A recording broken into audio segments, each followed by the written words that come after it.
องว่าจะเป็นยังไงมาดูสิแถวมีอากาศเจ็ดตียืดโอ้เอาเรื่องเนี่ยเอาเรื่องท่านผู้ชมเอาเรื่องเจ็ดตียืด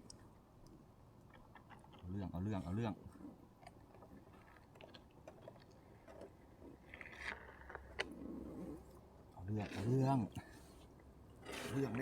แล้ว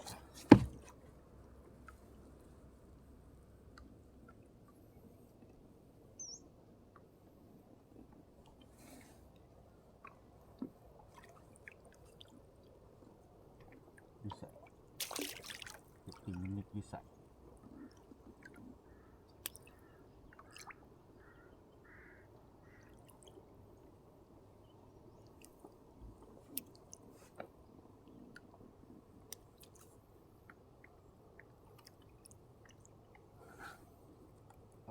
น่าตัวใหญ่อยู่ตึกอยู่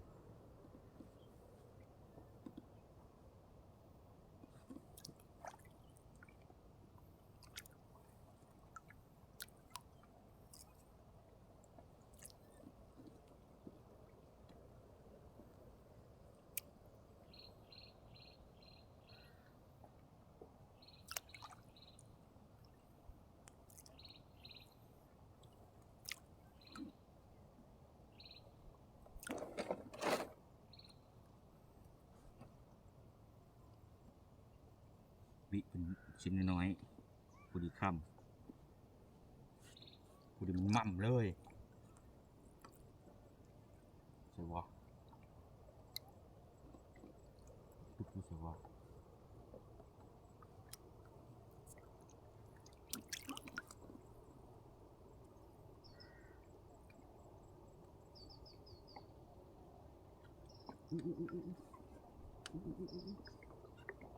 น้องโหดยังโ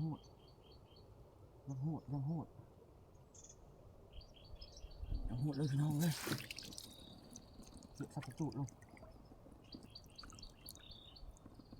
โอ้พี่น้องเห็นปะพี่น้อง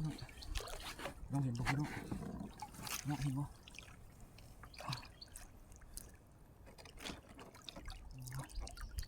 นี่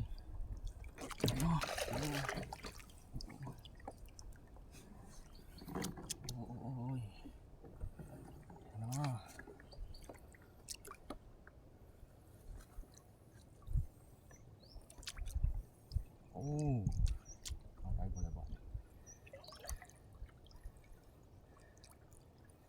ลอยเขาพื้นเหื่อเฮ้ยจะไปนอนรอดหยอกสุดยอดเท่ไปก่อนเกือบบุได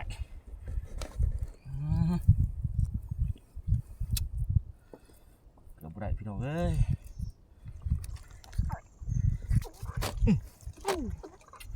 ไซส์3 กิโลจะเกินนะคุณน่ะกินเต็มหมดนี่นะ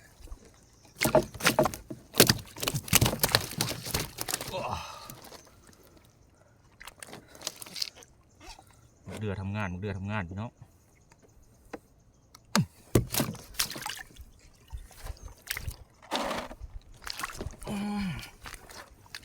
ของเท่สุดยอด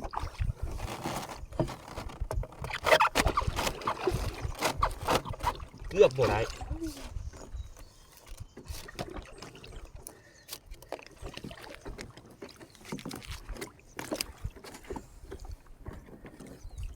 เปลี่ยนดอยของเท่เดือทำงานคักลี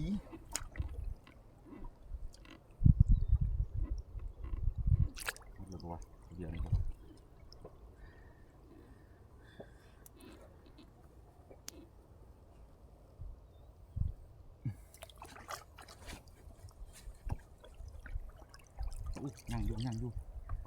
ยังตึบอยู่ ยังมีอีกตัวพอได้ลุ้นกัน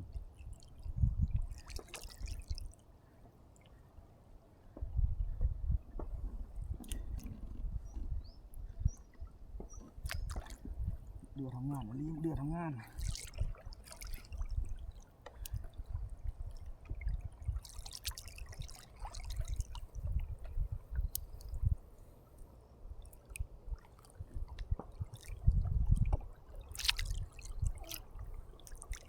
จุดตัวรู้จักวะ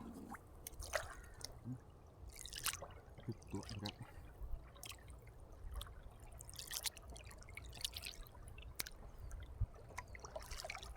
หินรู้จักหินตึกรู้จัก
น่าจะลูด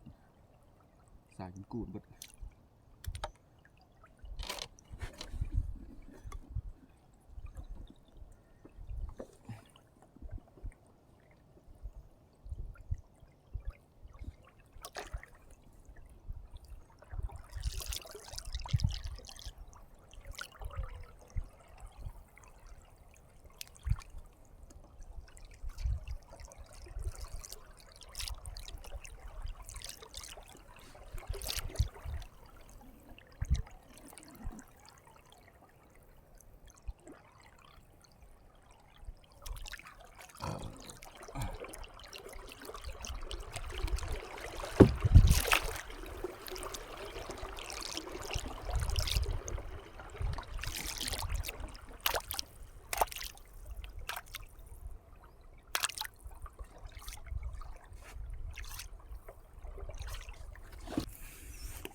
ผลงานตัวนี้ไซส์ฝ่ามือ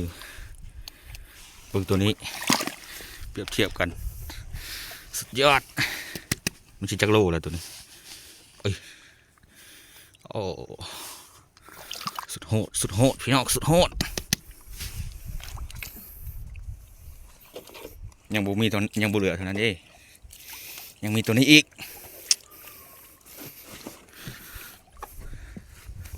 นี่นะตัวนี้กะกระเบามึกเดือดออกฤทธิ์